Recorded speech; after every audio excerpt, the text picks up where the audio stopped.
For the second time in less than 6 months, a Boeing 737 Max-8 has crashed minutes after takeoff and killed everyone on board, raising fresh questions about the safety of a model that is crucial to the U.S. giant's future plans. On Sunday, the 157 passengers and crew members of a 737 MAX operated by Ethiopian Airlines were killed. Last October, the same model of plane, operated by Lion Air, crashed in Indonesia, killing 189. China, an important market for Boeing, became the first country to ground the 737 Max-8 on Monday. Ethiopian Airlines did the same, saying the decision came as an extra safety precaution. Rescue workers carry wreckage at the crash site of Ethiopian Airlines Boeing 737 Max-8, only the flight data and cockpit conversation contained in the doomed aircrafts. Two black boxes can provide tangible evidence of what may have caused the latest accident: technical problems, pilot error, or a combination of factors. The pilot mentioned that he had difficulties and he wants to return. He was given clearance to turn around, Ethiopian Airlines chief executive Tewolde Gebremariem told reporters in Addis Ababa. Weather conditions were good in the Ethiopian capital at the time of the flight. Coincidence or repeat problem? While Teal Group expert Richard Obalafia said it was too soon to make any kind of meaningful comment, another industry expert stressed the similarities between the two incidents. It's the same plane. Like Lion Air, the Ethiopian Airlines accident took place shortly after takeoff and the pilot signaled they were experiencing problems, then the plane crashed. The similarities are clear, the expert added, requesting anonymity to speak freely on the matter.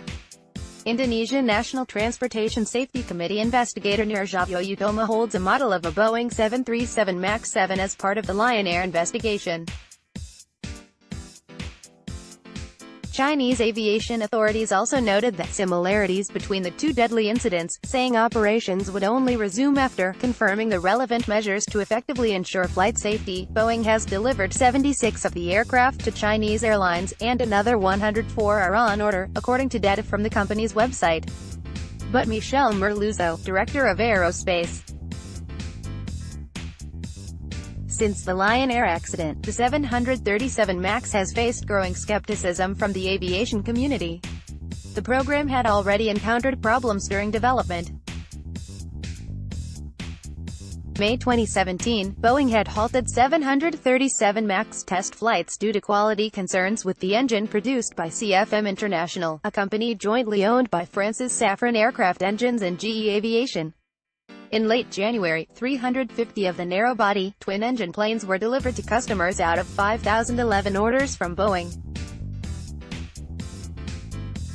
The latest accident is a major blow for Boeing, whose MAX carriers are the latest version of the Boeing 737, its best-seller of all times with more than 10,000 aircraft produced. Officials inspect an engine recovered the crashed Lion Air jet in Jakarta, Indonesia last year. MAX is a very important program for Boeing in the next decade. It represents 64% of the company's production to 2032, and has significant operational margins, said Merluzzo. It is an essential tool to global transport and trade. He said the next 24 hours are key for Boeing to manage the crisis, with both travelers and investors worried about the reliability of its plane. Market backlash expected. Boeing said it was deeply saddened by the Ethiopian Airlines incident, adding that a technical team would be providing assistance to investigators. The expert who requested anonymity said Boeing will likely face some backlash in the markets, but the damage will likely be limited for the group, whose only significant competitor is Airbus. Boeing 737 MAX Extension 8 planes are parked near Boeing Co.'s 737 assembly facility in Renton, Washington. The plane's future is so important for Boeing that if any technical corrections are needed, it will make them. Following the October 29 incident in Indonesia, the aerospace community raised questions about the lack of information on the plane's anti-stall system. After investigators said the doomed aircraft had problems with its airspeed indicator and angle of attack (AWA) sensors, Boeing issued a special bulletin telling operators what to do when they face the same situation. An AWA sensor provides data about the angle at which air passes over the wings and tells pilots how much lift a plane is getting. The information can be critical in preventing an aircraft from stalling.